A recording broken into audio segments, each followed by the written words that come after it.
Sjednici prisustvuju uz saborske zastupnike izabrane na prvim tajnim višestranačkim izborima u Hrvatskoj kao gosti, redoslijedom kojim ih je predstavio predsjedajući, uzoriti gospodin kardinal Franjo Kuharić, glavni imam za Hrvatsku i Sloveniju Šefko Omerbašić, predsjednik židovske općine Slavko Golštajn, članovi konzularnog zbora, dosadašnje rukovodstvo Republike, Sabora i Izvršnog vijeća, predstavnici iseljene Hrvatske i starog hrvatskog plemstva, predstavnici Jugoslavenske akademije znanosti i umjetnosti, Zagrebačkog sveučilišta, te Matice Hrvatske i grada Zagreba.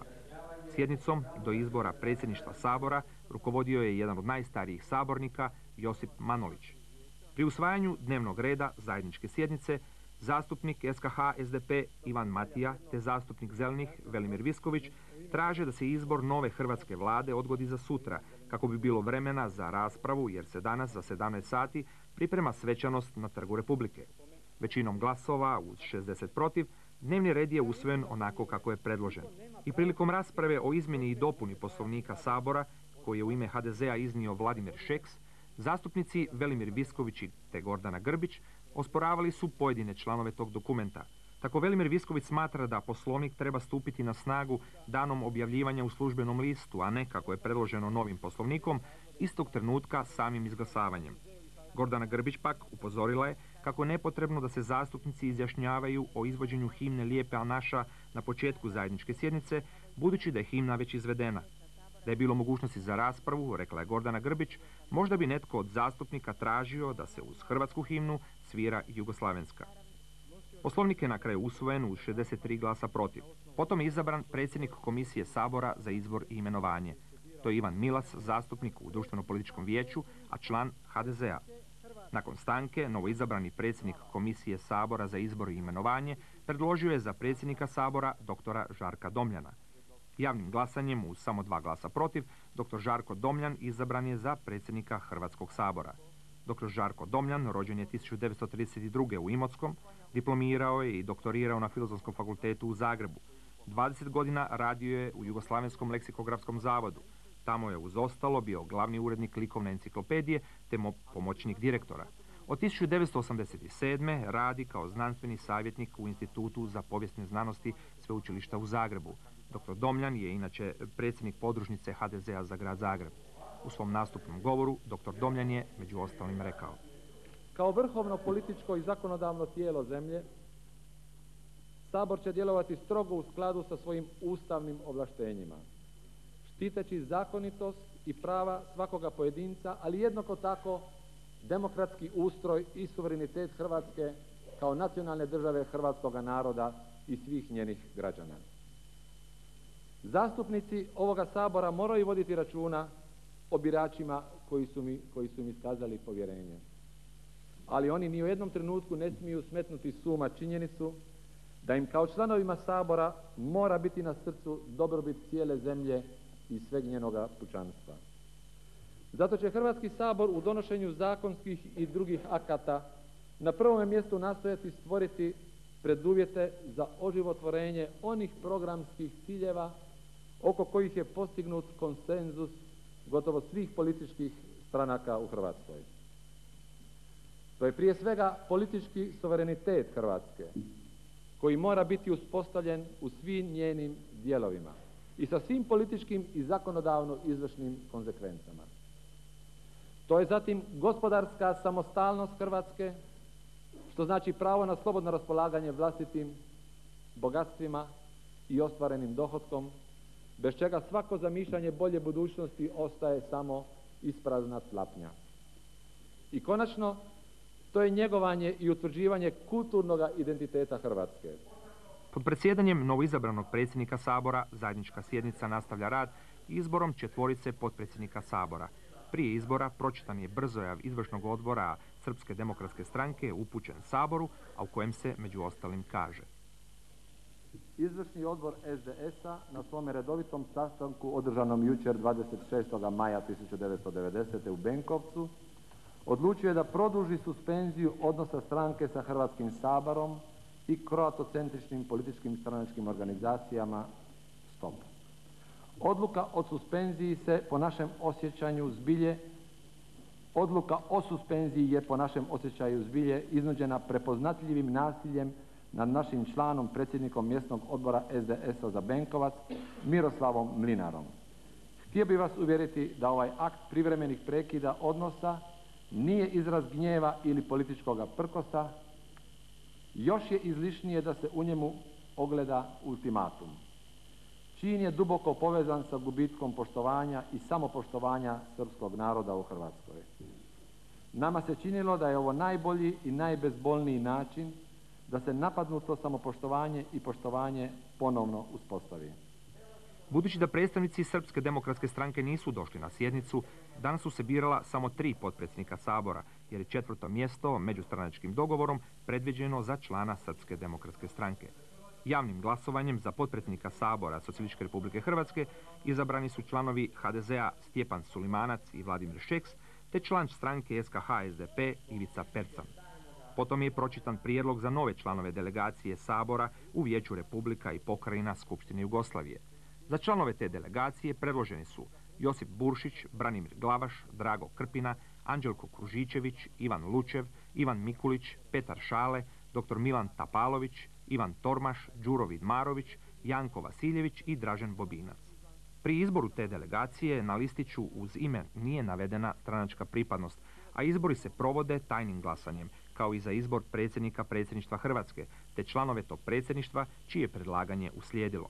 Tako je prvo pljeskom, a potom i glasanjem, podržan prijedlog da kandidat za predsjednika predsjedništva Socijalističke Republike Hrvatske bude dr. Franjo Tuđman, a članovi tog predsjedništva akademik Dalibor Brozović, Josip Manolić, akademik Krešimir Balenović, Antun Vrdoljak, Milojko Vučković i akademik Dušan Bilandžić.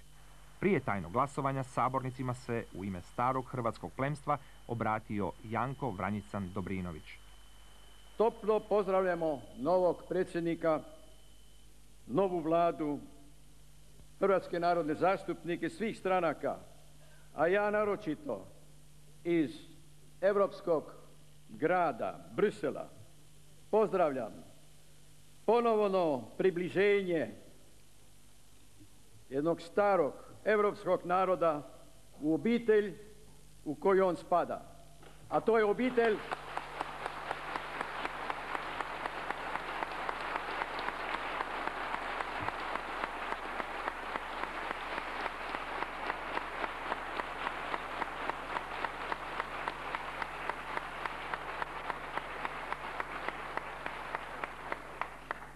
to je obitelj demokratskih europskih naroda. Prije stanke za glasovanje, predsjednik Sabora, dr. Žarko Domljan, pročitao je i brzojav člana predsjedništva Socijalističke Federativne Republike Jugoslavije iz Hrvatske, dr. Stipe Šuvara, upućen Saboru. Saboru SR Hrvatske u novom sazivu i višestranačkom sustavu, a i svima koje će on izabrati na odgovorne dužnosti, želim da uspješno djeluju na dobrobit Hrvatske i svih njezinih građana. Na dobrobit hrvatskog naroda i srpskog naroda i narodnosti u Hrvatskoj, u interesu demokratskog razvoja i svestranog napretka suverene Hrvatske u sastavu Jugoslavije, o čijem državnom karakteru i društvenom poretku će donošenjem novih ustava ravnopravno i zajednički odlučivati svi naši narodi i njihove republike. Na dužnosti na kojoj se nalazim i ubuduće ću se zalagati za djelovanje i ponašanje predsjedništva SFRJ striktno u okviru njegovih ustavnih ovlaštenja i za privrednu i političku reformu. Smatram da ne samo državna tijela i državni funkcioneri, već i svi ljudi i narodi i narodnosti i u Hrvatskoj i u Jugoslaviji svoja htjenja i snage treba da usmjere prvenstveno na mirno i demokratsko razrješavanje nagominalih teškoća, kako bi iščezle i sve zebnje u ljudima, a u interesu slobode ljudi i suvereniteta i ravnopravnosti naroda. Dr. Stipe Šuvar.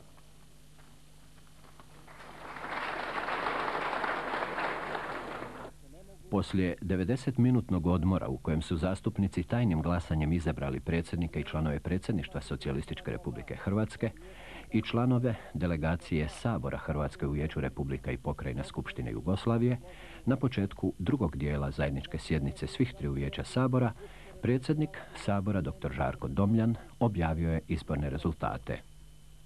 Objavljujem da su svi kandidati za članove delegacije dobili većinu glasova od ukupnog broja zastupnika u Saboru. Time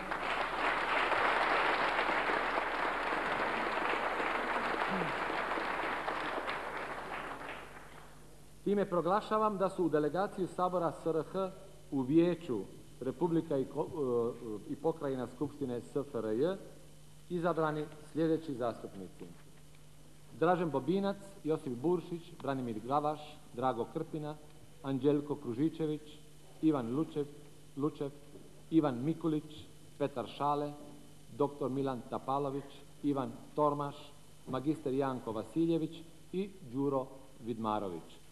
Članovima delegacije Sabora čestitam na izboru i želim da u naredne 4 godine s uspjehom obavljaju ovu veoma odgovornu društvenu funkciju.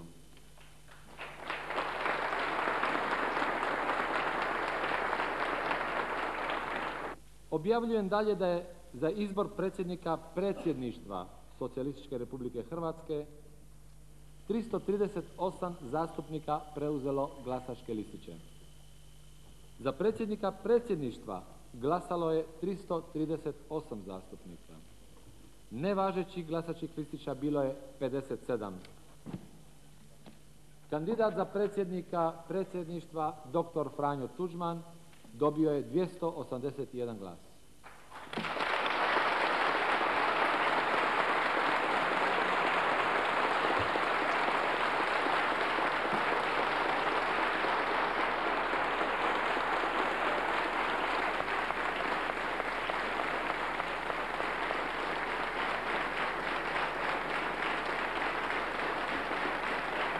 Objavljujem da je za izbor članova predsjedništva SR Hrvatske 338 zastupnika preuzelo glasačke listiće.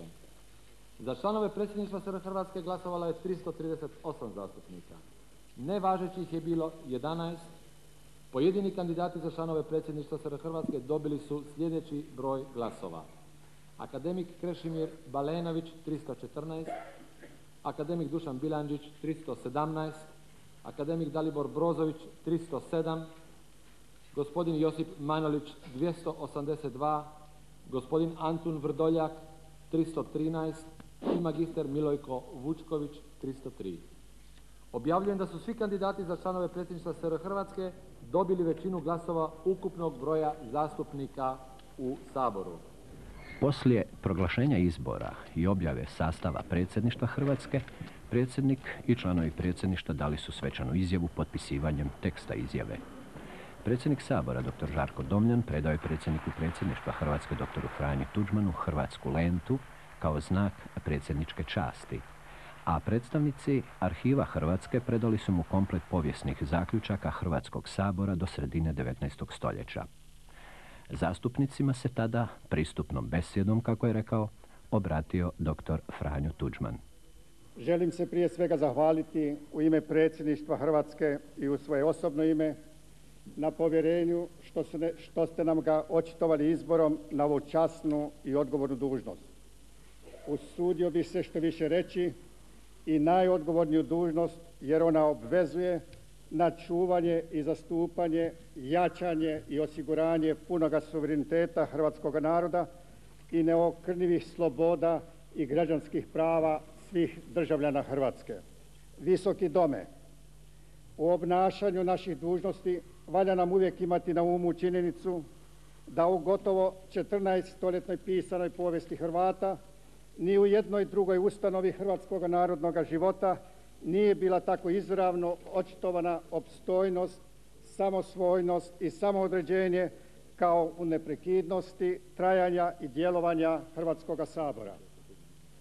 Tijekom svih tih dugih stoljeća i tegobne nam povijesti Hrvatski državni sabor bio je čuvarom suvereniteta s izuzetkom razdoblja od 1918. do 1941.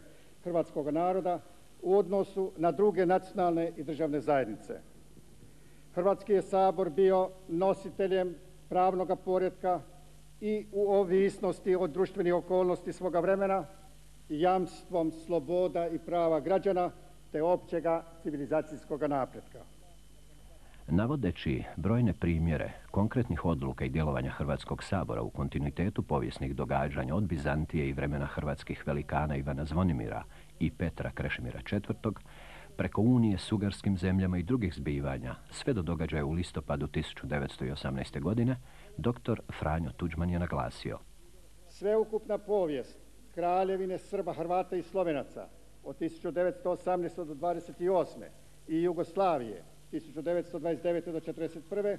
zbivala se u sjeni Vidovdanskog centralističkog ustava donešenog u Beogradskoj skupštini 1920. protiv volje hrvatskog naroda, te Ustava o Republici Hrvatskoj, što ga je tada donijelo izabrano predstavništvo hrvatskog naroda pod Radićevim vodstvom na stranačkom skupu, pošto je Hrvatski sabor bio raspušten. Hegemonističke snage, što su ustrajanjem na centralističko-unitarističkom uređenju Jugoslavije uzrokovalo sve dublju državno-političku krizu, bile su prisiljene na popuštanje istom uoči Drugog svjetskog rata.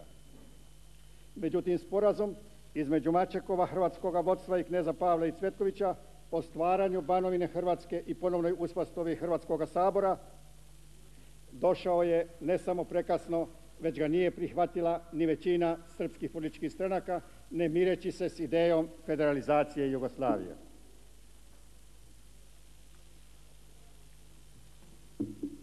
Posljedice bijahu sve ono što se zbilo za vrijeme okupacije i revolucije. Hrvatski sabor, obnovljen u Pavelićevoj nezavisnoj državi Hrvatskoj, koja je slijedila i dijelila sudbinu osovinskih fašističkih sila i Hitlerova europskoga poretka, nije naravno mogao ispuniti zadaću nositelja i čuvara hrvatske državne suverenosti. Tu povijesnu ulogu u ratnim okolnostima Drugog svjetskog rata preuzeo je ZAVNOH kao revolucionarni sabor ustanovljenjem federalne države Hrvatske u okviru avnojevskih načela o pravu svakoga, pa i hrvatskog naroda, na samoodređenje do odcjepljenja.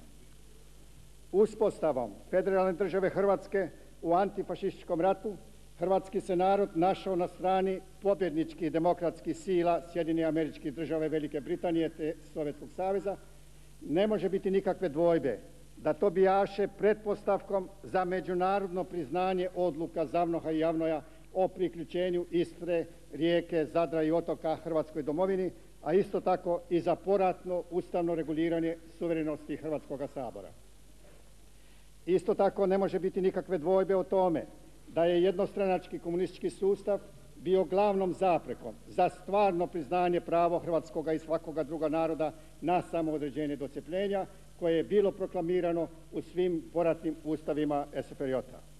Ali isto tako ni o tome da to Ustavom zajamčeno, u stvarnosti prikraćeno, a međunarodno priznato pravo pruža legalnu polaznu osnovu za puno ostvarenje državne suverenosti Hrvatske. A ova se na temelju sveukupnog povijesnog iskustva, kako onoga iz ranije povijesti, tako i svega od 1918. te novijega od 1945. pa i najnovijega od 1974.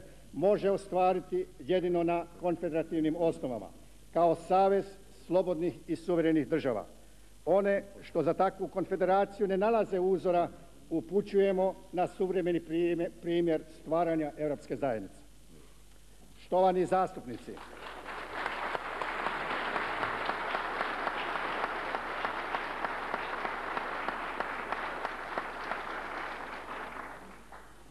Štovani zastupnici, velebnom pobjedom demokracije, koja je omogućila saziv i ovakav sastav Hrvatskoga sabora, stvorena je takva duhovna klima da gotovo zahtjeva svečarske velike riječi.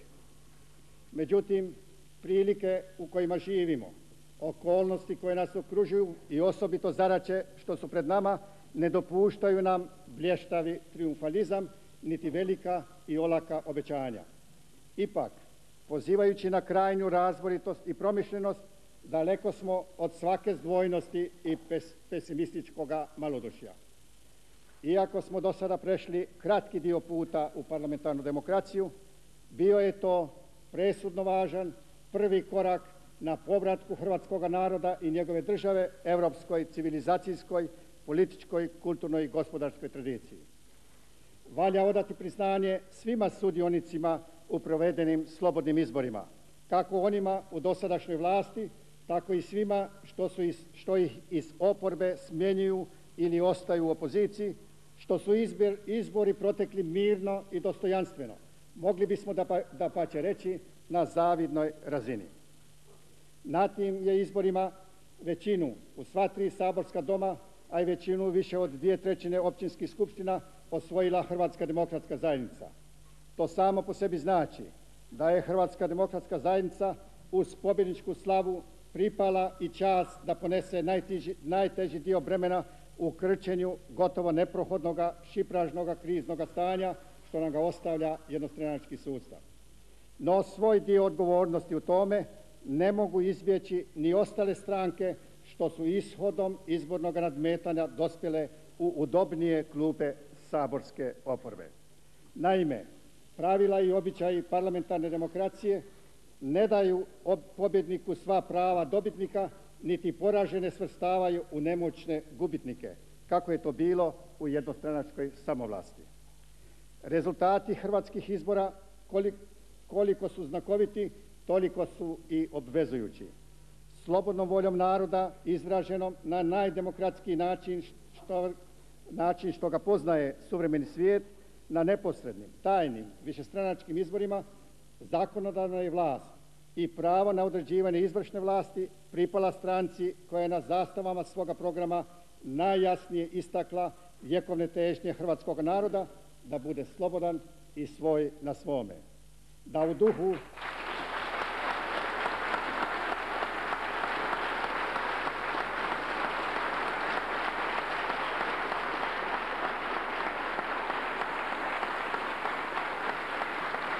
sada kad su izbori iza nas, vrijeme je da sve svoje poglede i misli uputimo prema današnjici, sutrašnjosti i budućnosti.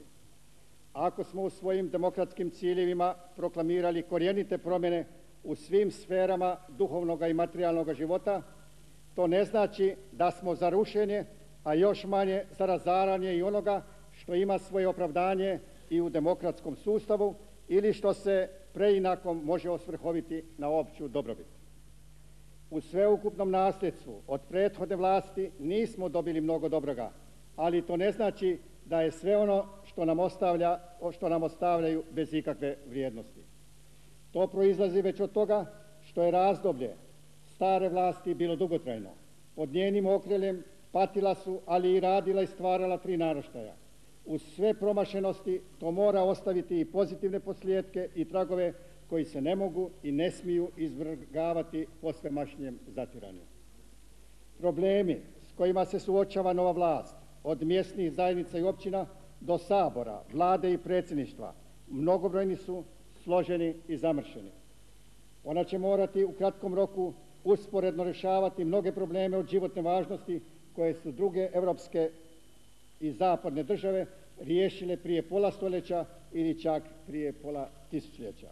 Da spomenemo samo glavne: vlasničke odnose i gospodarski život, ustavni poredak pluralističkog civilnog društva s primjerenim državnim ustrojem po uzoru na zemlje slobodnog svijeta, osuvremenjivanje i revalorizaciju javnih službi, osobito znanosti i kulture, školstva i prosvjete, zdravstva i socijalne skrbi, upravnih službi i javnih djelatnosti, informatika, novinstvo, radiotelevizija itd. U svim tim područjima nagomilani su brojni, veoma složeni problemi, bez rješenja kojih u njihovoj uzajamnosti ne može biti izlaska iz krize niti pravoga napretka. I treba će mnogo dara i znanja, odlučnosti i promišljenosti, ali prije svega i nadasve rada, da bi naše napore usmjerili ispravnim putovima i trajnim rješenjima. Osobno sam optimist. Polazim od čvrste spoznaje da u javnosti i među nama, koji preuzimamo teret ove goleme odgovornosti, prevladava uvjerenje kako ne treba otkrivati toplu vodu. Kad tragamo za rješenjima naših razvojnih problema, treba koristiti svjetska iskustva, osobito zemalja slobodnog svijeta, uvijek kao misao vodilju i poticajno zrenište, a vrlo često i kao nedvojben uzor za posve određena rješenja.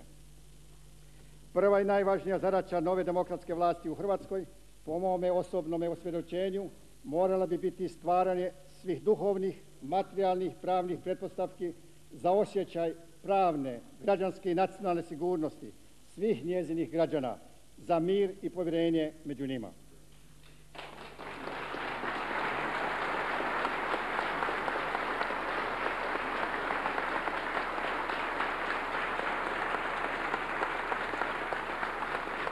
ne samo veliki scenaristi iz suprotnih, naročito hegemonističko-unitarističkih i dogmatskih tabora, nego i svi oni za prošlost vezani ljudi koje zbunjuju demokratska kretanja i običaje na koje nisu navikli, čine i činit će sve da osujete oživotvorenje naših ciljeva, da koče i kompromitiraju uvođenje poretka pravne države, reda, rada i morala. Srećom za nas, ali i za njih, to će i sami morati ubrzo shvatiti, opće unutarnje i međunarodne okolnosti, osobito posvudašnji neizbježiv slom realsocijalističkog sustava, čine njihove scenarije jalovim povijesnim anakronizmom. To naravno ne znači da smijemo podcjenjivati opasnosti od različitih oblika prijetnji, ucjena pa i provokacija, što gotovo svakodnevno dolaze iz protuhrvatskih i protudemokratskih jazbina i stožera. Naprotiv, to nas mora još više poticati da svi zajedno i svaki pojedinačno činimo sve da razum, sloboda i napredak pobjede strasti, mrakobjesje i nazadnost. Štovane gospođe i gospodo, nove prilike, a pogotovo velike društvene i političke promjene uvijek zbunjuju pa i presenečuju ljude. U njihovim se mislima isprepliću i sukobljavaju zanosne nade i zloslutne tjeskobe. Mi nikome ne možemo i ne želimo jamčiti neku apsolutnu jednakost ili opće socijalno blagostanje bez obzira na sposobnosti i radne rezultate. Mi tek želimo stvoriti jednake pretpostavke za sve, bez ikakve diskriminacije, ali tražiti i podjednaku odgovornost od sviju u ispunjavanju zakonskih obveza i u poštivanju pravnog poretka. Odlučno odbacujemo svaku pomisao o navodnom dopuštanju revanšizma ili revanšističkog duha u bilo kojem području života. Provedba normalnog prijenosa vlasti, to jest zamjene političko-djelatničkog funkcionarskog sloja dosadašnjega jednostranačkog ustroja ne može se smatrati nikakvim revanšizmom. To dakako vrijedi i za debirokratizaciju državne uprave u modernizaciji i demokratizaciji suvišnih ustanova i prekobrojnih državnih službenika. Sve promjene moraju se provoditi uz dosljedno poštivanje načela pravne države, a svi kriminalni postupci ili prekoračenje ovlaštenja bit će podvedeni pod zakone pravne države.